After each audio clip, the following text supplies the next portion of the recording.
I'm wondering if we can critique some dialogue of a scene I've written. The scene is set in modern times, and it takes place in a HR, Human Resources Department, where our protagonist is Maya. She's a single mom in her mid-30s. She works as an administrative assistant. She's not one for, I guess, what you would call water cooler gossip. She's kind of, head down, works hard. Some of the other employees don't like her, but she kind of tunes it out. The other person in the scene is Tommy, and he's a young HR professional in his mid-20s.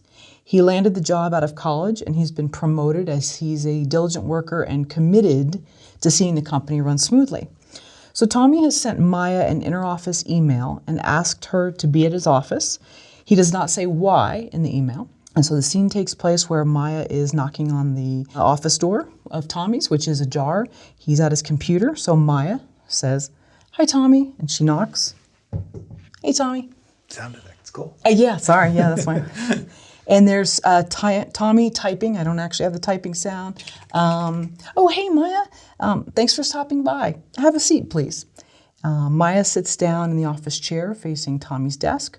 Her body language is a bit tense. Tommy speaks. "So," and he quickly gets up from his chair and shuts the office door. "Okay, Maya, thanks again for being here. Listen," Tommy pauses to reflect. Maya leans in. "Everything good?" There's a little bit of an inflection in her voice, which indicates worry. Tommy clears his throat and breathes in. "Maya, as you know, our company policy states that all employees' electronic communications are monitored from time to time so that human resources can be certain that said employees are in accordance with company rules and regulations." Maya responds, "Okay." Tommy, "From October 25th, Maya, to January 25th, our IT department noted that within this span of time, you had spent an excessive amount of time on non-work-related websites during your agreed upon hours of employment with us using a company computer, which is located at your desk." And Maya interrupts Tommy. "Wait, what? What are you talking about?" Tommy raises his voice slightly louder. "As you may remember, Maya, from the company handbook that was given to you on your first day of employment with us, which you signed, all computer time within an employee's work hours should be strictly work-related.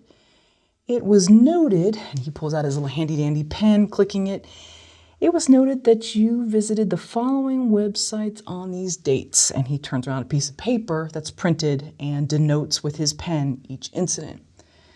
Maya looks at the paper in disbelief, and she sees on the paper a timestamp, a URL of the alleged website, the make, model, and operating system of her work computer. Scanning the paper and shaking her head, she kind of exclaims, I don't even have an account on this social media site, and I've never been to this blog. I don't know what this is." Tommy exhales and pauses.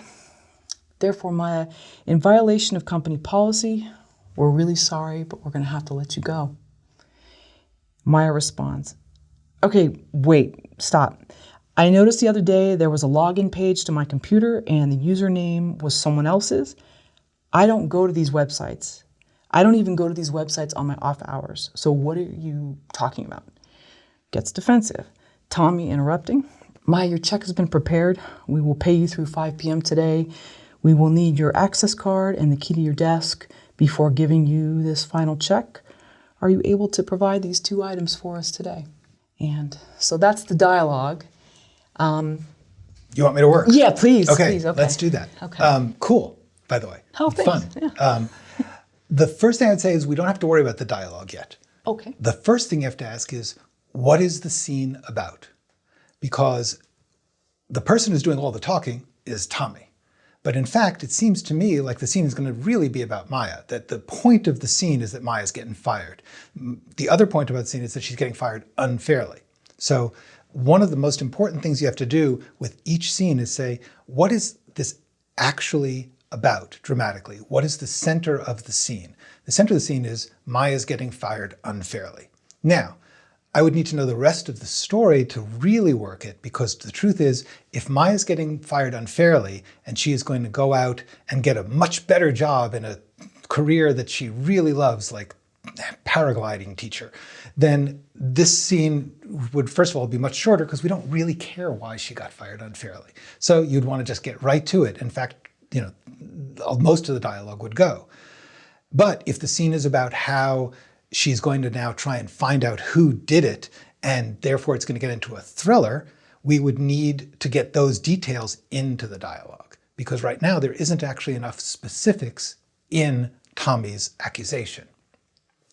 So the first thing you need to do is decide what the scene is about. Is it about Maya being motivated to investigate, Maya being motivated to change her life? So we're talking about a bigger question, which is, what's your story about? The scene is part of the story. You have to know what the story is about, then you can know what the scene is about.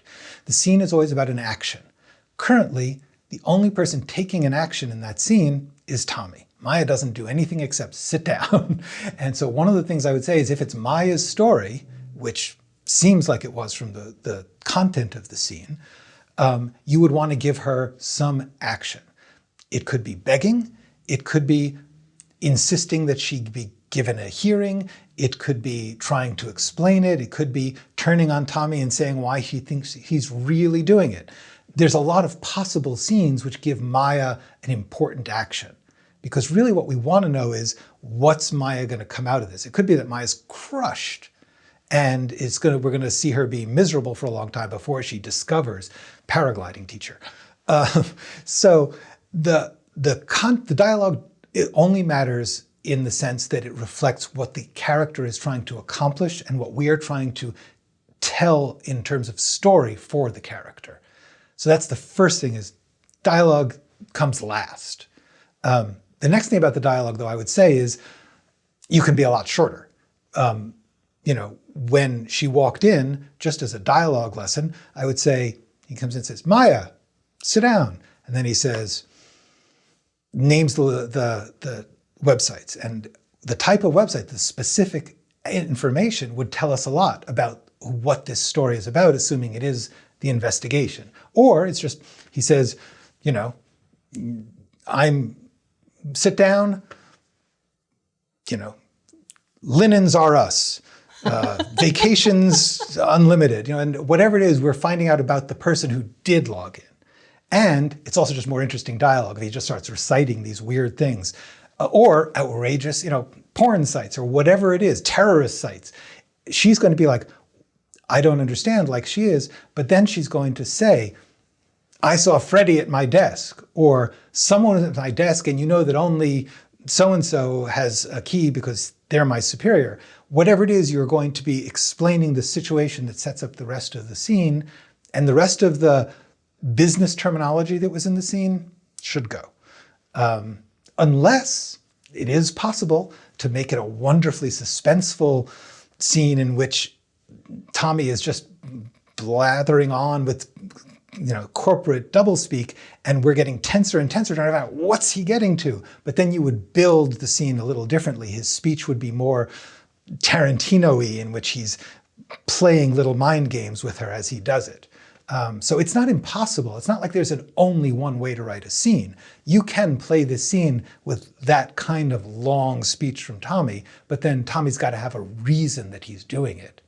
The actual corporate liability, not that important. I can keep going, but I probably should stop there. No, I love it. So I think the first thing then I need to determine, what is it that's going to happen to Maya from this story? What's the story? Then what's the scene? Because the scene only exists within a story. And with the story, it's always going to be, for me, the same 6 questions. Who is it about? What do they want? Why can't they get it? What do they do about that? Why doesn't that work? What is the end? And if you think about it in this case, it's like, well, who is it about? It's about Maya or Tommy? Or maybe it's about someone else, about somebody that, who takes Maya's job, and this whole scene should just be, Maya, you're fired. But let's assume the scene's about Maya. So who is it about? Maya. What does she want? Does she want to keep this job, or does she want to get a better life? Once you've made that, what's the obstacle? The obstacle of keeping the job is she got fired unfairly. The obstacle of the new life is she wasn't prepared for this. She's broke. What does she do about that?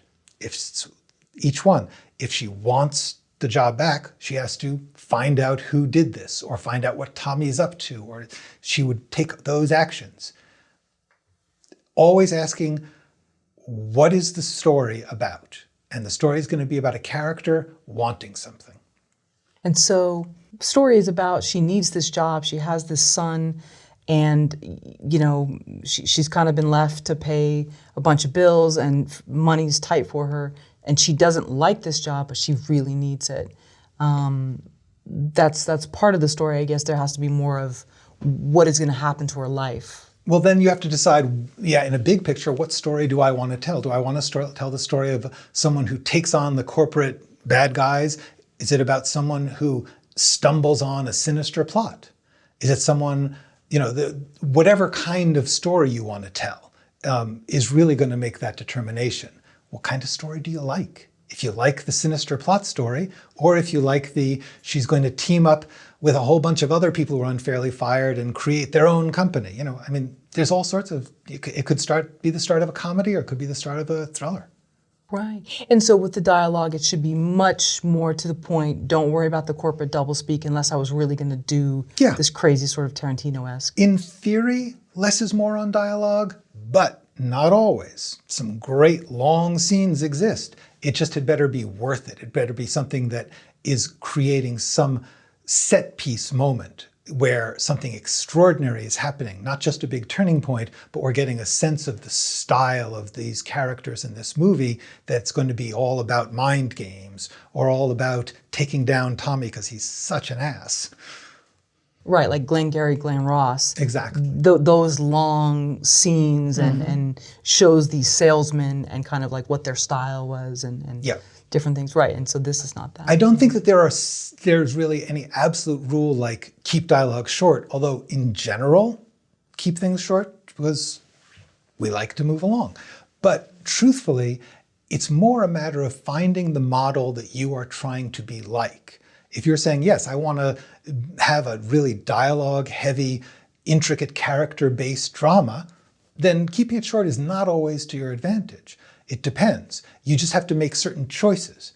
Everything is a choice, and every choice has a price. You have to decide what type of thing you're trying to do, make the choice to do that, and then you build every other thing based on those choices.